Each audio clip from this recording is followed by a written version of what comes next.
I was recently discussing a complaint that a team member made to his manager about an alleged remark that he made that the team member found disparaging, or somehow there was something wrong with it. Now, there was a lot of complexity in that story, which we might discuss some other time. But the thing that got that manager was, what about the cultural differences? The team member came from Sri Lanka and his English wasn't particularly good, although he was very good technically. And the manager came from Malaysia and he did have good English.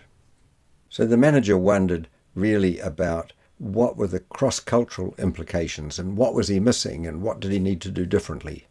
I was reminded of a conversation I had with a heart surgeon quite a number of years ago.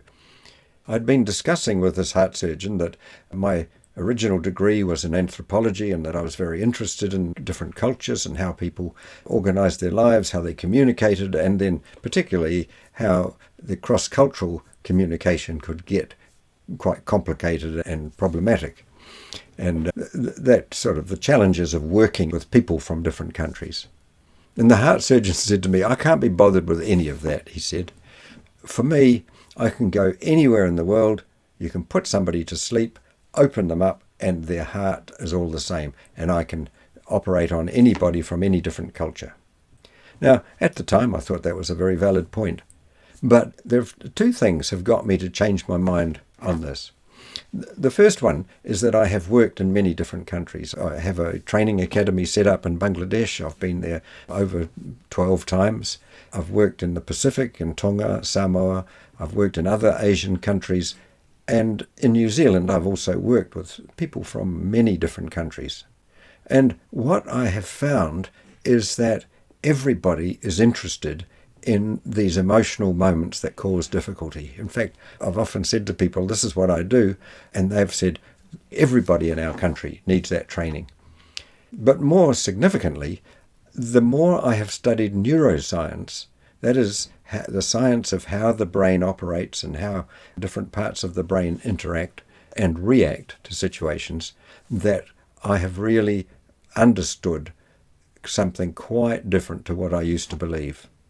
And that is that the emotional reactions that most people have are physiological, they are physical, they are related to the brain, and they are the same no matter what country, what culture we're dealing with.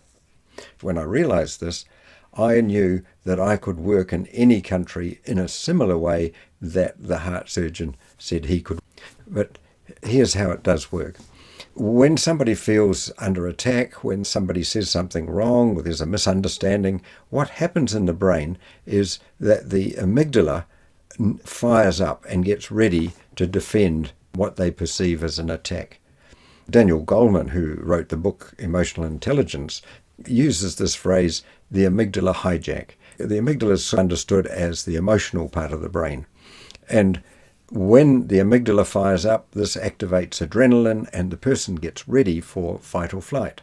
These are the moments that become difficult. You might have already noticed that when somebody is in fight-flight mode, their thinking brain, the rational brain or the frontal cortex of the brain, doesn't seem to be operating as well. So trying to reason with somebody who's in that state just doesn't work.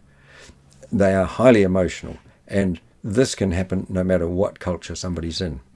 Now, the trick is when somebody is highly emotional, what you want to do is acknowledge their emotion. What they need is for you to see them, to get it that they are upset, and to somehow be able to acknowledge this. Chris Voss, who's written a very good book about negotiating with hostages, uses the phrase tactical empathy. You could think of it as strategic empathy or some other phrase like that. Empathy is where you see what the other person is feeling, you notice this, and you let them know that you see it.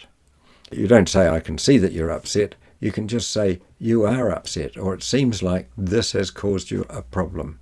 So, no matter what culture somebody comes from, if they are upset about something, what you want to do is simply to acknowledge their feelings, acknowledge what they might be experiencing, and that will help them to calm down and then you can have a conversation about whatever else you need to talk about. I'm John Faisandier, and thanks for listening.